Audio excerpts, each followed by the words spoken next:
Hey there, friends and running fans. This is Amby Burfoot, welcoming you to the latest episode of the podcast, Running, State of the Sport. And this is George Hirsch, your co-host of Running, State of the Sport. In every episode, we talk to the smartest, most informed, most influential, and sometimes fastest runners on the planet.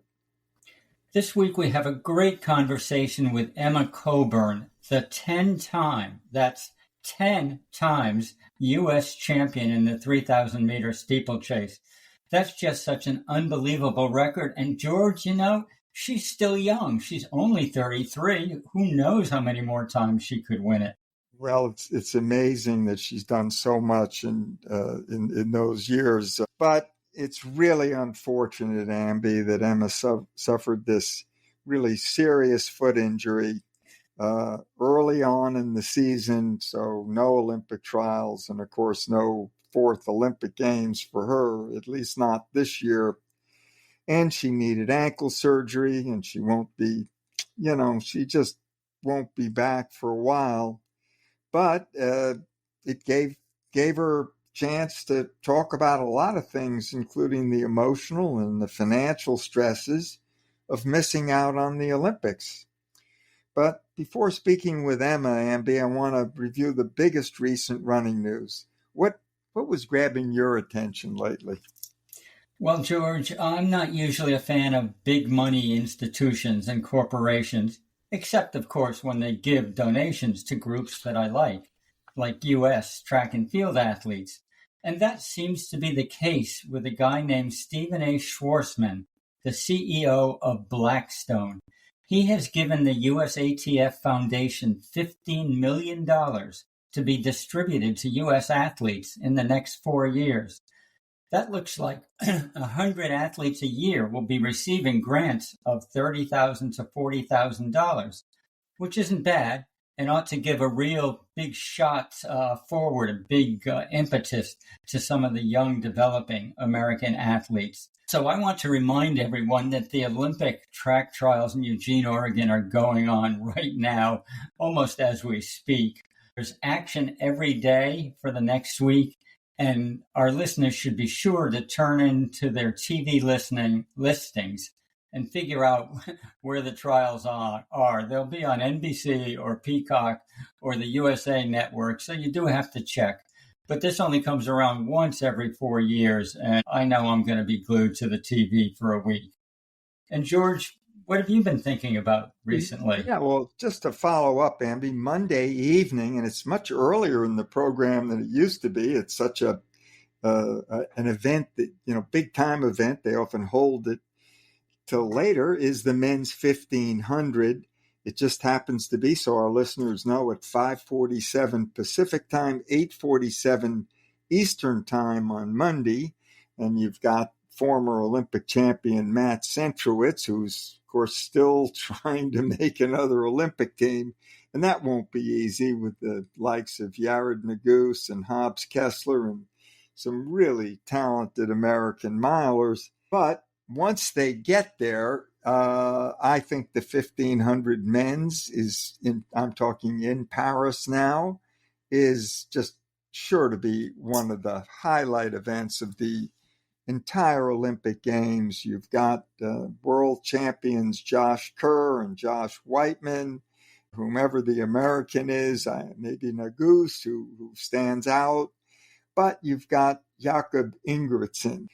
He wasn't absolutely at his best in the Prefontaine meet. He was still on his way early, coming back. But in the European Championships more recently, he won double gold medals, 5,000 meters, 1,500 meters.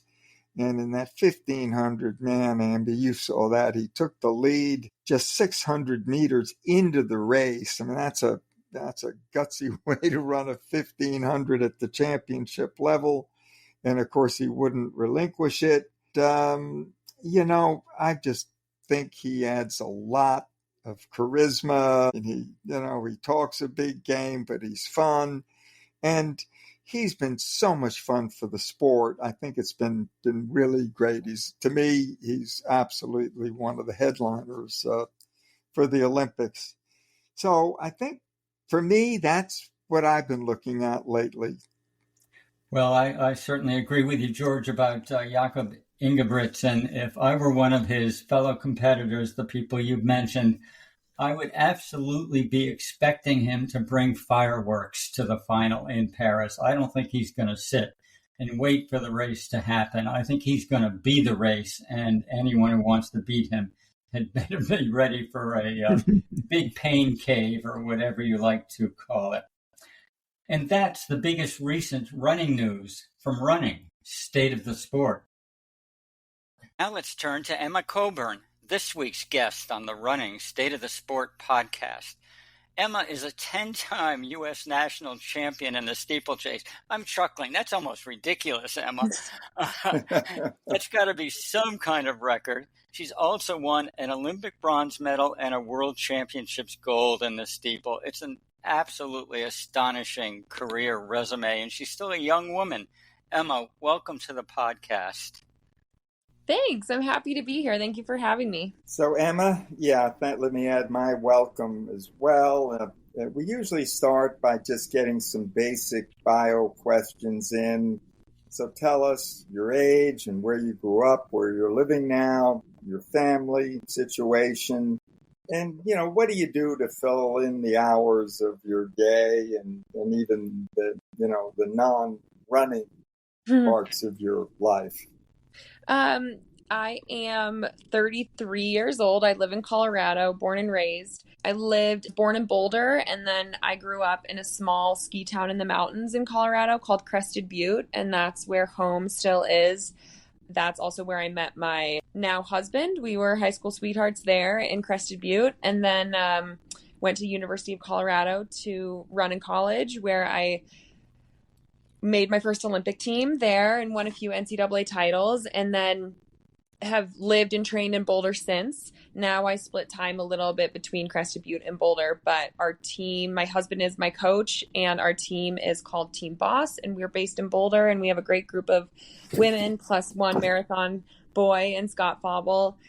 Outside of running, I really love, to spend time with friends and family, and I love to cook and to bake, and really just to relax at home. I'm kind of a homebody when we're not traveling for the sport, so I'm happy to just chill at home with my husband and my dog and relax. My high school sweethearts, I didn't think anybody was ever willing to admit to that, but congratulations to you guys.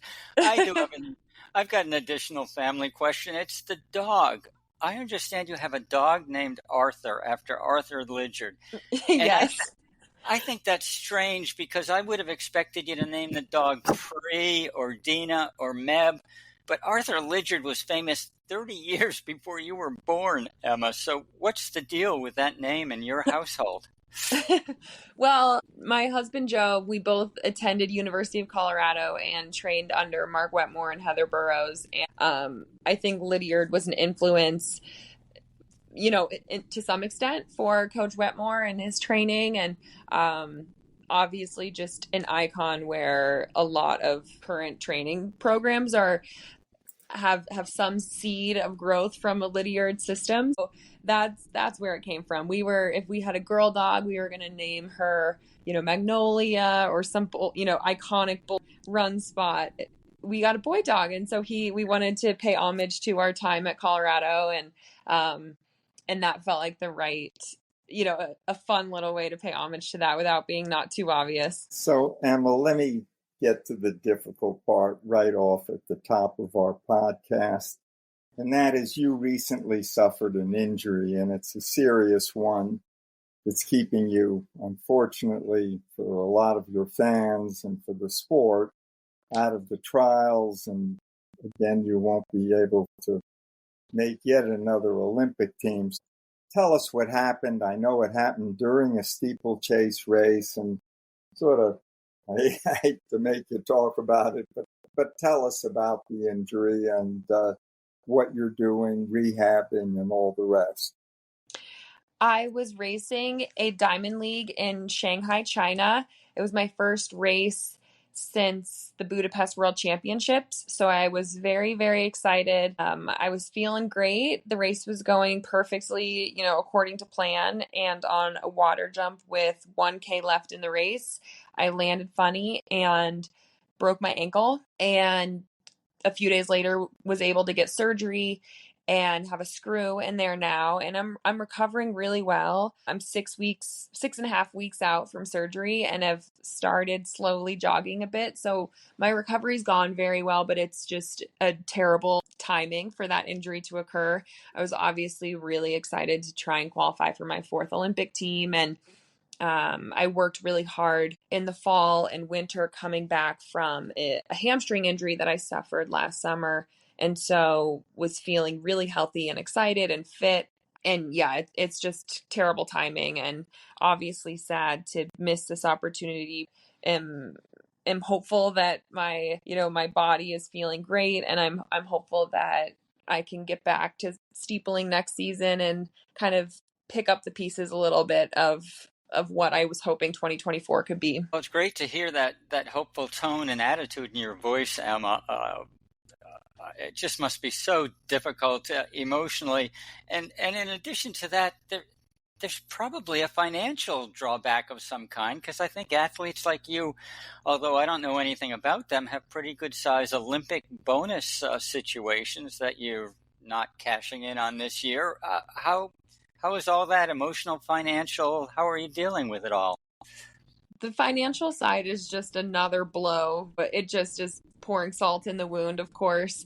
But it's really the missed opportunity of the joy of competing and the pride of representing your country and all of that is so great, that the financial side is definitely a big part of it. But that to me is less painful than just the overall experience of being in another Olympics, and the experience even of just competing and feeling strong on the track and all of those things that we get to experience. That's the harder thing. But the financial side is definitely real. That's for sure.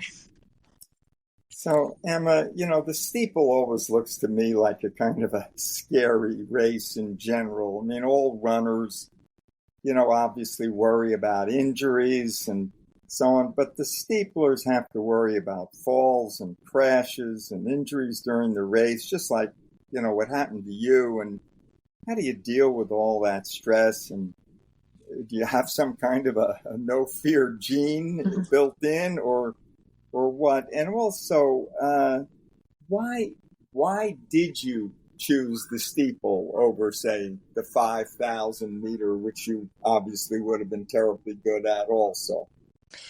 The steeple is definitely a dramatic event. As you said, there's so many opportunities for crashes and falls, and even if things are going incredibly well, there's several barriers literally in your way that you have to clear before you can be successful in the race. So it's dramatic, and I don't think there's a no fear gene in there, but I just think when I very first tried it, and I'll tell that story in a second, but when I very first tried it, it just felt fun to me, and it felt I very much enjoyed the jumping element and the hurdling.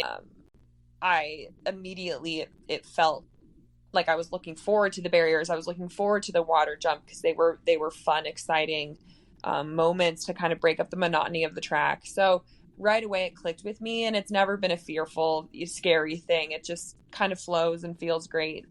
I tried it for the first time because I had just finished my junior year of high school, and we were going to a meet out of state in Albuquerque to try. I was going to go run an 800, and my dad, we were driving all the way there, and he thought it was silly to just drive all that way from Colorado to New Mexico to just run 2 laps. So he looked at the schedule, and like most high schoolers, you spend most track meets running several events every weekend. And so I was used to running multiple events in a day. So he looked, and the only other event that I could do that was this 2,000 meter steeplechase.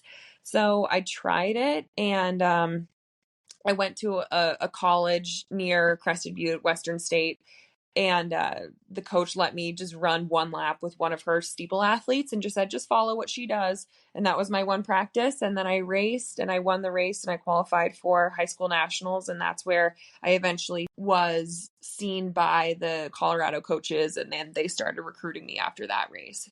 It was very random, but it all worked out. All because it was such a long drive to the track meet.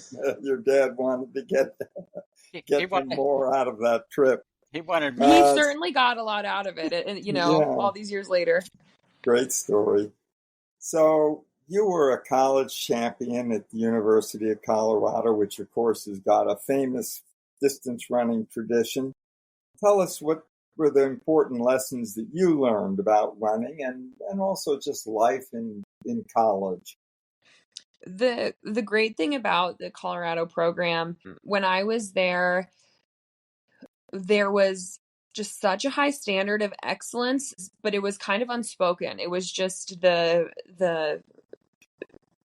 we saw the people ahead of us set the tone, of course, but it was showing up early to practice, getting great grades in school, showing up at the Sunday morning 8 a.m. long run as your best self, trying your hardest. So there were just a lot of small things that sound maybe insignificant, but sometimes when I compare my experience with some of my friends who didn't go to Colorado, I think the difference was just this day in and day out standard of excellence and being very accountable for your actions or effort, behavior, and everyone showed up willing to work really hard and zero complaints ever. And that was a really cool thing to learn and to observe. I really didn't like running much in high school.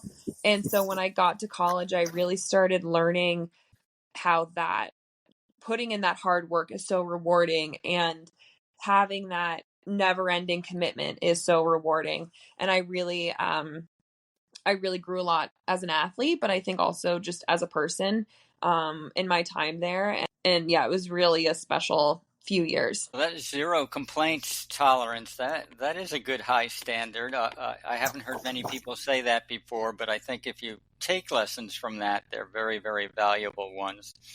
So I started counting up your 10 national championships in the steeplechase, and I started with 2011. You got your 10th in 2022, and then there was a COVID year that I subtracted out. And I finally ended up with, hey, there was one year when Emma didn't win the national championships. So I'm sorry, I got to ask you, what happened that year? Well, there's 2 years, I guess. In 2013, I didn't compete because I got a stress fracture in my sacrum during NCAAs 2 weeks prior. So that was my senior year. I was able to win NCAAs on a broken sacrum, which was one of the more painful experiences. But I was too injured to race USAs that year. So that was 1 year. And then in 2023, I tore my hamstring right before USAs, and I didn't quite realize the severity of it. And I chose to still race, and I did okay. I got second. I almost won, and I still made the team. But that was, obviously not quite my best with the torn hamstring there. But yeah, of all the years I've gone there to compete, I've only lost once. Pretty extraordinary, I must say.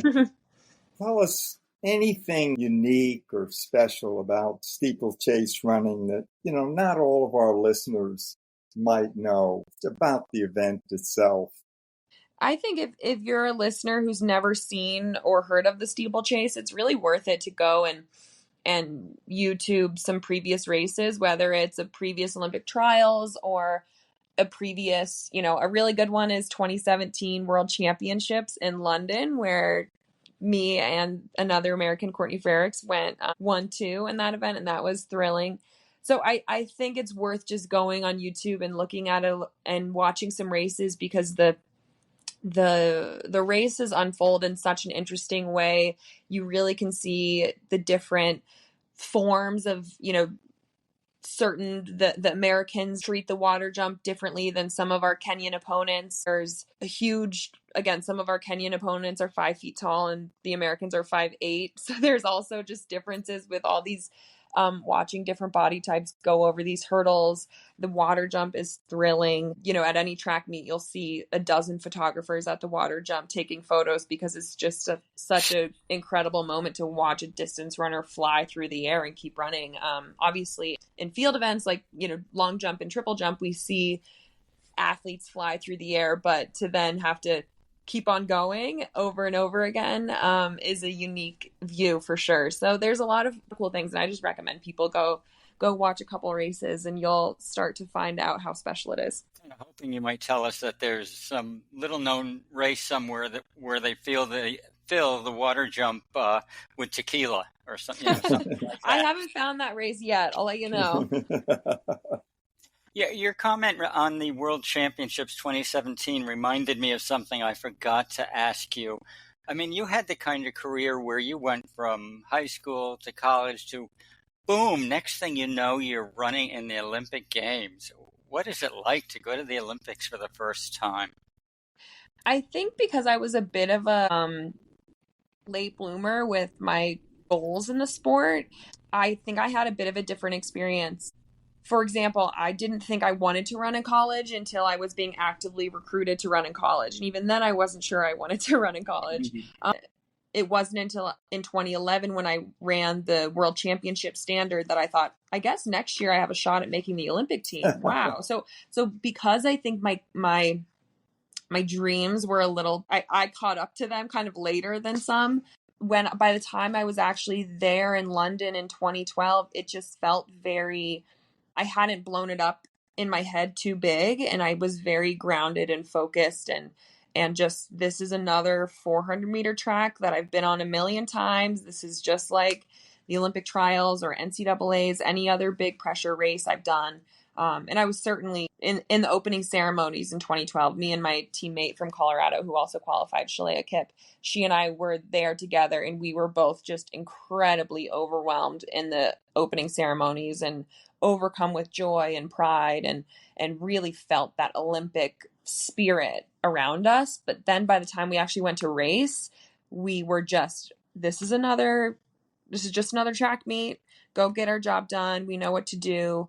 And I think part of that, my ability to kind of stay in the moment and grounded and not spin my head about how big of a deal it was a little bit because of my late blooming of my career, of my dreams, where I didn't have it in my head that I wanted to be an Olympian my whole life. So I hadn't built that moment up bigger in my head yet. So Emma, you switched from your college coaches to being coached by your husband, Joe. And tell us a little about it. Did your training change much? And also tell us about being coached by your husband. It pretty much means there's little separation between your running and the rest of your life. I switched from my college coaches to being coached by Joe after I won the bronze medal in Rio, which was obviously such a career highlight, and incredibly proud of that, and know that none of that would have ever happened, of course, without my former coaches, Mark Wetmore and Heather Burrows. But it just felt like time for change, and Joe started coaching me. My training changed more so. I think in my Colorado days, I trained a little bit more like a 1,500-meter runner. And I ran a 4:06 1,500 in college and was an NCAA mile champion indoors. So obviously it was good for me. But when I changed to have Joe as my coach, I just focused a little bit more on a lot of the kind of 5K, 10K type of strength that I had yet to develop. And that's still an area that I feel that I need to improve on, but I've certainly got better at. So the training changed definitely in that way, but we stayed in Boulder. We're running a lot of the same venues I ran at in college, and a lot of it is similar. Having your husband as your coach, when he started coaching me early on, I would get this question all the time, and I get it less and less now, but it is interesting. I think when he started coaching me, it felt so normal because he was the person that I trusted the most and confided in about running. And he was a 7-time All-American himself in college. So he obviously has a good knowledge of running. I think with marriage, that your spouse is the person you trust more than anyone. And I think with athlete coach relationships, your coach should be the person who you trust the very most. And so it feels very seamless and very easy in that way. The thing when your coach is your husband is the highs are super high and the lows can be really sad, with a poor race result, because you're just sad that you let down your husband, or but he's sad he let down his wife. But overall, it's great. I couldn't have asked for a better situation. I think we have a really good rapport between us in practice, but then also we talk about running all the time at home. It's not like we walk in the door and our athlete coach relationship is over. It's our life. Running is our life. It's our passion. It's our joy. And so it makes so much sense to me to have him be in charge of that part of my life, because he's the person who I trust the very most. Emma, thank you for that really interesting perspective. I want to apologize first for my barking dog. My wife just went to the gym and the dog is not happy about that. And secondly, your old teammate Shalia Kipp is one of my all-time heroes because of the way she went from the Olympics to her academic and biomechanics research, as you know, and staying active and running in different ways, I think, is really fascinating. I'm still hung up on an earlier part of your life, and I can explain it to you. George and I and others are used to talking to runners whose stories go something like, oh, I started running in junior high school. I didn't know anything about the sport, but I fell in love with it immediately, and I knew I wanted to go to the Olympic Games. And you haven't been saying that. You've been using words like I wasn't sure and late blooming. What was going on in your early days, and why did it take you a while? I am from a really small mountain ski town. Everyone where I grew up is incredibly athletic and active, but there's skiing and mountain biking and some trail running, kayaking. It's very healthy and active as a place. So I always grew up very, very athletic and active, but all of those outdoor activities are super fun and physically pretty easy and no pressure. And then for sports, I grew up in middle school, high school playing basketball and volleyball all through middle school and high school. And then I played hockey from 3rd grade and through 9th grade, ice hockey with co-ed. So by the time I got to 9th grade, I was like, these boys are giant. I got to quit. But anyway, so these team sports were also physically way easier than running. Frankly, I found to be way more fun because you had a team, and I find ball sports super, fun, low pressure, even if you're trying to qualify for, the state basketball game or something, and it's a high pressure situation. It's just a different experience than distance running, where you're fully by yourself. You have to physically be trying so hard and experiencing so much pain to be successful. And there wasn't physical pain in my other sports. There was effort, but there wasn't that difference with running hard. And so I always loved to play and be active, and I loved to play these other sports, but how physically hard running was, and then the individualized pressure of it compared to my other team sports, the combination of that just made me really not love it. And I did it because my family had a rule that you had to do 3 sports a year. So I did 3 or 4 sports a year, and track was our only spring sport because my town's so small. That was the only thing available. So I had to do track. My older siblings did track, and I wanted to hang out with them. I did track with them, but I really did not love it. And it wasn't until I met Joe. Joe moved to Crested Butte his junior year. And he was the first person I met who was the person you had previously described, the person who loved running right away, the person who had dreams of, running in college and all of that. And he loved trying his hardest and getting the best out of himself physically, and loved the the tension of a race and all of that. And so I think it wasn't until I met him that I really that running is kind of cool, and it is great that it's an individual sport, because then whatever you put in, you'll get out, and you can train really hard and you don't have to rely on other people. And I was slow to that. It wasn't really until I met Joe, and then obviously once I got to college and started training consistently, where I felt more prepared in races, that the races felt more comfortable, and the races felt like I was more used to kind of that hard race effort by the time I was in college and actually training well. But yeah, I'm kind of an odd duck in that way. I have a slightly different path. We may have lost George for a moment or two here. He will try and get back with us. I'll carry on with you, Emma. I heard that in obviously the recovery from the steeple injury this year, that you started doing cross training for the first time in your life. That's a little hard to believe. And maybe even that you enjoyed it. And of course, cross training is all the rage these days, thanks to Parker Valby and maybe you, I don't know. So tell us about your experience, what you've been doing for cross training coming back from your injury when you couldn't run. I actually started cross training when I was coming back from my hamstring tear this fall. So that was October. I started getting on the bike and cross training, and the only cross training I do is a stationary bike. I'm not a very good swimmer, so I just sit on my stationary bike. And really right away, once I started running on the ground, I noticed my fitness was just way better than it should have been with so much time off running. And so we just continued cross training since October through my full regular training, to just supplement a little bit. So when I had this ankle injury, I just amped up my hours on the bike from what I had been doing. But yeah, I've been biking 6 days a week since October when I had my hamstring tear. And, depending on the day, it's anywhere from 30 minutes to 6 hours. It varies. France.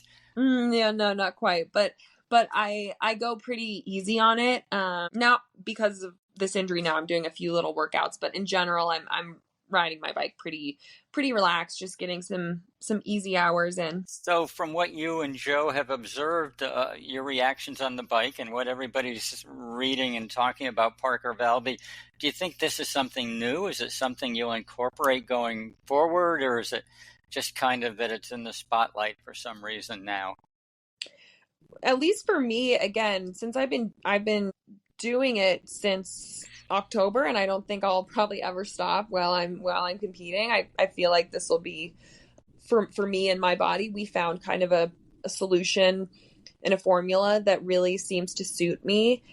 But in terms of Parker and other athletes, I think I went 12 years of professional running, or 13 years of professional running, with zero cross training ever. So I think it's finding what works for you, adapting, evolving, growing, all of that. There's many athletes who will never cross train a day in their life, and they are incredibly successful. And then there's athletes that will, like Parker, cross train as the bulk of their training and are incredibly successful. So there's no right way or wrong way to do it. So things I find really interesting about you is you're young and old at the same time. And what I mean, you're young, 33, but you're old in experience and excellence and national championships. And so I'm wondering, what do you see in the future for yourself? Are you going to be the den mother to Team Boss? Or are you going to go back to the steeple? You're going to move up to the 5 and 10? There's a lot of things you could do. I would like to be in the steeple until I retire from track and field. That's my goal. That's my plan. So I definitely would like to be in the steeple again for the next couple years. Yeah, I don't know what the rest of my life will entail outside of that, but I definitely still have a passion for this and passion for competing, and feel like, other than obviously breaking my ankle, I feel like my body's been in the last 6 or 8 months has been feeling the best it has in years. So I feel very young in that sense. Like you said, old in experience, where I look back to some of the old, my first Olympic trials was 2012. So obviously I can look back at all my decade plus of competing at a high level and be really proud of it, but I still feel pretty hungry for more. You're going to stick with the steeple. I mean, what do you think you could run for 5,000 now if you focused on it if you got fit and then focused on it for a couple months? I'm not sure. Honestly, I have no idea. I've only run one ever, and it was like in a terribly hot, humid night in Austin, Texas a couple years ago, and I did not run very well. But no one did that day, so I'm not gonna look too deep into it. Yeah, I don't know what could happen for a 5K or 10K for me, but I don't have plans on a high level leaving the steeplechase. Well, you should seek a sports psychiatrist maybe, but I'll leave that to you and Joe to check that out. George, we're kind of up to the Olympic trials now. Do you want Yeah, that, Emma? I dropped out for a bit there, Emma. Sorry, I had a No little worries. technical glitch. Speaking of the trials and then the Olympics, you're going to be obviously a big fan watching. You love the sport. I'm kind of interested. What are you most looking forward to seeing both at the trials and when we get to Paris? At the trials, I'm very excited to cheer for my teammates. I have teammates competing in the 1500 in steeplechase, so very excited. Oops. Sorry. Sorry. We're good. Can you hear me? Yeah, Yes. we can. Okay, I dropped my phone. So I'm very excited to cheer on my teammates. And then in Paris, I really am loving, I think like a lot of people watching the men's 1500 right now is on an international level is just really intriguing. Also the women's 800, seeing Keely Hodgkins been running so well. I can't wait to see what a thing also brings this year. So those are some races that I am eager to see. Always interested in seeing the women's 400-meter hurdles with Sydney and Femke. So yeah, I think as a track fan this year for me, there's plenty to entertain me. And at the trials, I'm really just going to be, cheering really, really hard for my teammates. I'm going to ask you a little bit of a physiology question because I'm interested in stuff like Shalea is interested in. There's so many great middle distance and distance running times now, and there's a new product, a sodium bicarbonate hydrogel. Do you and Joe find or think or using this stuff yourselves or know others who are? I'm It's currently legal. not It's using. totally legal. Yeah, of course. No, I'm not using it. I definitely know people who use it and love it. I think it just totally depends. Each athlete handles it so differently, but their stomach. So I think a lot of athletes have tried it, and maybe half that I know move forward with continued use. But yeah, of course, that's a super interesting part of development of the sport. I certainly know some people who use it and love it. So, Emma, our podcast, of course, is called Running State of the Sport. So we ask everyone about their thoughts on the state of the sport. Where do you think the sport is doing well these days? Where could it use some improvement? Just your overall sense of where we are in running and track and field. Let's see. It's a great question. I think with the state of the sport in general, I mean, there's always going to be great athletes, great stories, and I certainly am seeing that leading into 2024. The times are incredible that athletes are running, and certain individuals are really bringing a lot of hype and attention to track, and so that's always fun. So I do find, definitely inspiration and motivation from some of my peers right now in the sport, how well they're doing. And then also even just high school kids. It's incredible what high school kids are running these days. And same at the college level. So I do think performance wise, individuals are really just continuing to level up. And that's always a wonderful thing to watch.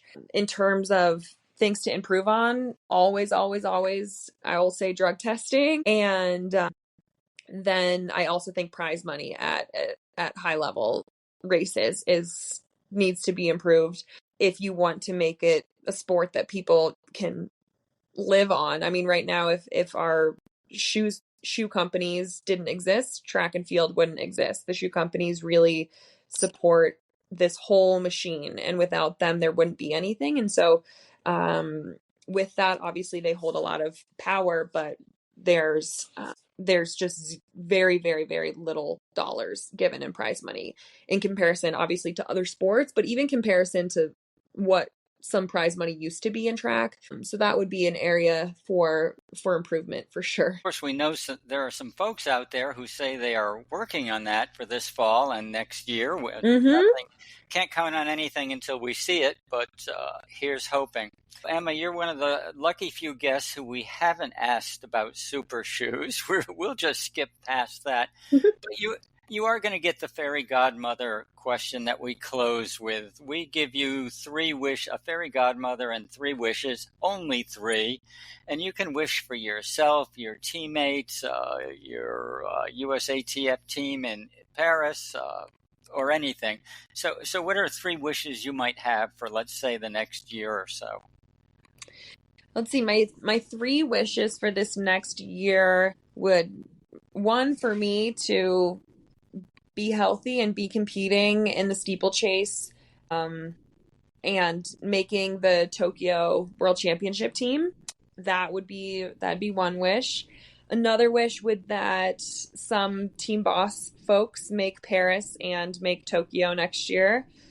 And then the third wish, is just for continued Team USA dominance at the Olympics. It's always been racking up that medal count is always a very, very rewarding experience when you're on that team. And so I just hope in Paris, Team USA does what we do best and brings home, a lot of hardware.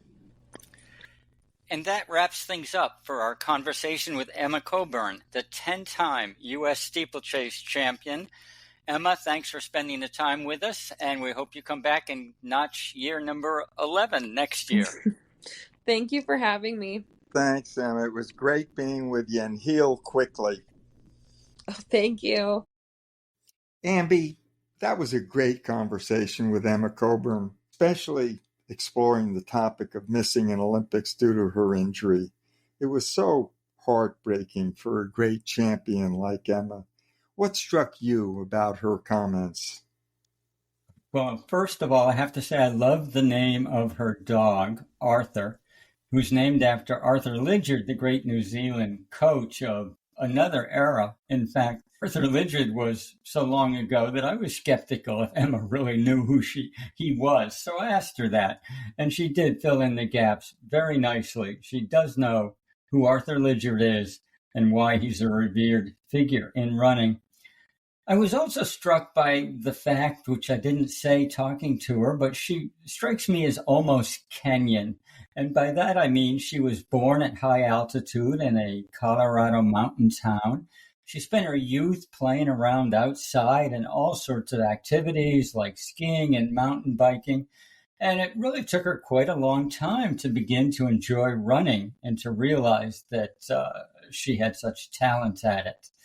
And finally, she did satisfy my interest in sports science by giving a very direct answer to my question about middle distance runners using sodium bicarbonate as a loading drink before their races.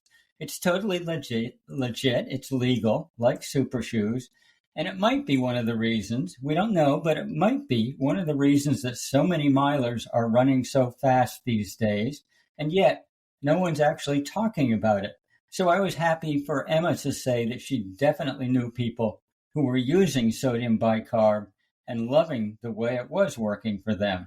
George, Emma told us so much. What was most interesting to you about our conversation with her? Yeah, the perils of running the steeplechase. Emma described the Diamond League race in Shanghai, where she said she felt great, everything was going perfectly. And then all of a sudden, with 1 kilometer left in the race, she hits a water jump, lands sort of funny, and she ends up with a broken ankle. A few days later, she's under the knife and getting surgery. And what really struck me was her attitude, the way she's rehabbing 6.5 weeks after surgery. she's already slowly jogging again. I mean, wow, what an athlete and what a mental attitude. We can't forget that even with her incredible history, she's still only 33. And when we pushed her, a lot of people move up in events as they get older. She made it clear to us that she is a steeplechaser, and that's what she intends to continue to be. I think she's got a lot of good competition left in her, Amby. I really do. Well, Emma's such a seemingly mild personality, so pleasant at all times that you don't see the steely tiger in her. Boy, like you, I'm happy to hear that her recovery is going so well, and I have no doubt that she's going to come back as strong, who knows, possibly stronger than she's ever been before. She's got a lot of fight left in her. And that's it for this week's episode of Running State of the Sport. We hope you enjoyed joining us as much as we enjoyed sharing the time with you. We'll be back again soon with another episode. Until then, please tell your friends about Running State of the Sport. We'd also appreciate a review at your favorite podcast host, like Apple Podcasts or Spotify Podcasts. In signing off, here's our hope for the state of your own personal running. Chin up, clear eyes, full heart, keep moving. Onward.